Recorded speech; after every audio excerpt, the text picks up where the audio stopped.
Bonjour tout le monde, c'est Mélanie, votre coach familial. On a vu que quand on a trop plein, souvent c'est parce qu'il y a des besoins qui sont entendus. Ça peut être plein de raisons en fait.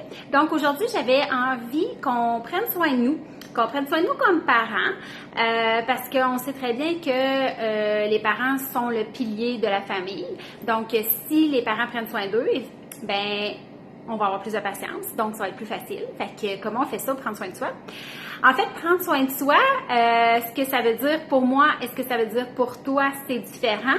Donc, ça serait peut-être à clarifier. En fait, si je vais un peu plus globalement, ça voudrait dire de faire quelque chose qui te fait du bien, quelque chose que tu ne vois pas le temps passer. Il y en a qui vont faire des casse-têtes, puis écoute, une fois qu'ils sont partis, on peut les oublier, là, sont pris dedans, sont passionnés. Fait que ça va être souvent un passe-temps ou quelque chose, des fois on va être manuel, fait que quand on va faire un peu de construction, ben on va se laisser aller puis on va être bien là-dedans. Dans le fond, c'est ça qui nous fait du bien. Il y a des petites affaires puis il y a des grosses affaires aussi. Mais dans notre quotidien, ça va être plus facile là, d'aller chercher des petites choses qui font la différence. Tu sais, ça pourrait être de prendre un bain, puis si moi, ben prendre un bain avec la musique, c'est ça qui me fait du bien, ben parfait. Mais tu sais, à moi de trouver ce qui fait la différence. Mais aujourd'hui, dans les options de se faire du bien, j'ai un petit exercice à vous faire faire. En fait, ça s'appelle une lettre d'auto-louange, si on peut dire comme ça. C'est une lettre qu'on s'écrit à soi-même. Une lettre qu'on va écrire au je, et puis dans laquelle on va tout s'écrire ce qu'on aime de nous, qu'est-ce qu'on fait de bien.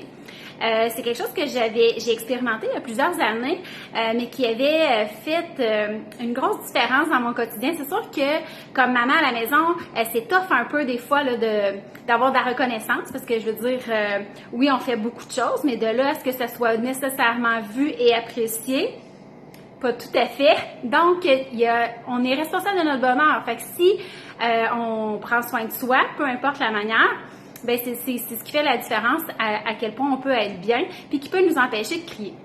Donc, s'écrire cette lettre-là, moi, je l'avais faite par courriel. Fait que je m'étais écrit une espèce de feuille Word, là, puis j'avais écrit au je. Fait que je te remercie, ou je me remercie pour telle affaire que je fais. Bravo pour ton autonomie, bravo pour ta débrouillardise. Je trouve ça vraiment extraordinaire. Elle est pas trop doucement, là, tu sais, ayez pas peur d'en mettre dans le sens que de trouver des beaux mots, puis de vraiment vous féliciter, puis de vous envoyer un beau bouquet de fleurs par une lettre. Après ça, vous pouvez soit la relire plus tard, la cacher et la relire plus tard, soit vous l'envoyer. Moi, je me l'étais envoyée, je l'avais cédulé là, dans l'horaire avec mon courriel. Là, tu peux faire ça, céduler quand tu veux faire un envoi. Et je me l'étais auto-envoyée. J'avais oublié, mettons une semaine après, puis quand je l'ai reçu, comme ça fait du bien. Donc, essayez ça, essayez de vous écrire une lettre pour vous reconnaître. Vous allez voir, ça fait du bien pour l'estime de soi aussi.